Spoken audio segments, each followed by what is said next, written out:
Kamusta at welcome sa Noyfi TV. Ngayon ay pag-uusapan natin ang kasaysayan ng Pilipinas. Isang mahabang paglalakbay na puno ng kultura, laban, at tagumpay.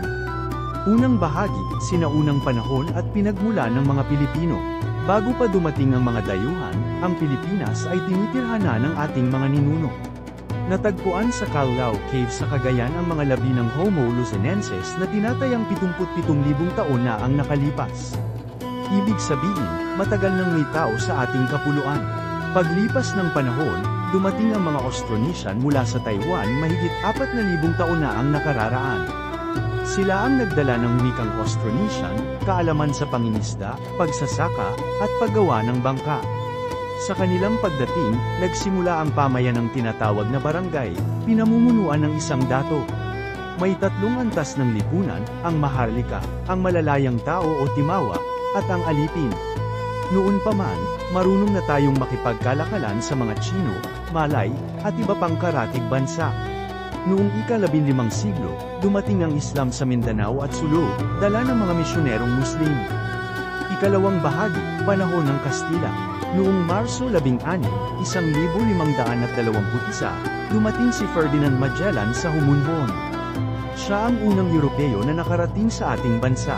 Ngunit noong Abril 27, napatay siya sa labanan sa Mactan laban kay Lapu-Lapu, isang bayani na hindi sumuko sa pananakop. Makaraan ng 44 na taon, dumating si Miguel Lopez de Legazpi at nagsimula ng kolonisasyon. Nagtayo siya ng unang pamayanang Kastila sa Cebu noong 1565. At noong 1571, ginawa niyang kabisera ang Maynila. Sa ilalim ng Espanya, ipinakilala ang Kristyanismo, itinayo ang mga simbahan, at nagtatag ng mga paaralan tulad ng University of Santo Tomas, ang pinakamatandang unibersidad sa Asya. Ikatlong bahagi, panahon ng Revolusyon. Pagsapit ng ika-19 na siglo, maraming Pilipino ang humiling ng pagbabago. Lumitaw ang mga ilustrado tulad ni Jose Rizal, Marcelo H. del Pilar, at Graciano Lopez Haina. Nang si Rizal ay ipinatapon at kalaunan ay binaril noong 1896, sumiklab ang Rebolusyong Pilipino na pinamunuan ng katipunan ni Andres Bonifacio, at kalaunan ni Emilio Aguinaldo. Noong Hunyo 12, 1898, idineklara ni Aguinaldo ang kalayaan ng Pilipinas sa Kawit, Cavite. Ngunit hindi doon nagtapos ang lahat. Sa pamamagitan ng Treaty of Paris noong Disyembre 10, ibinenta ng Espanya ang Pilipinas sa Estados Unidos. Ika-4 na bahagi, panahon ng Amerikano at Hapon. Sa panahon ng Amerikano, nagkaroon ng bagong sistema ng edukasyon at gobyerno. Ipinasa ang mga batas tulad ng Jones Law at Tydings-McDuffie Act na naglatag ng landas patungo sa kasarinlan. Noong 1935, itinatag ang Commonwealth ng Pilipinas sa ilalim ng pamumuno ni Manuel Quezon. Ngunit noong 1941, sinalakay ng Hapon ang Pilipinas.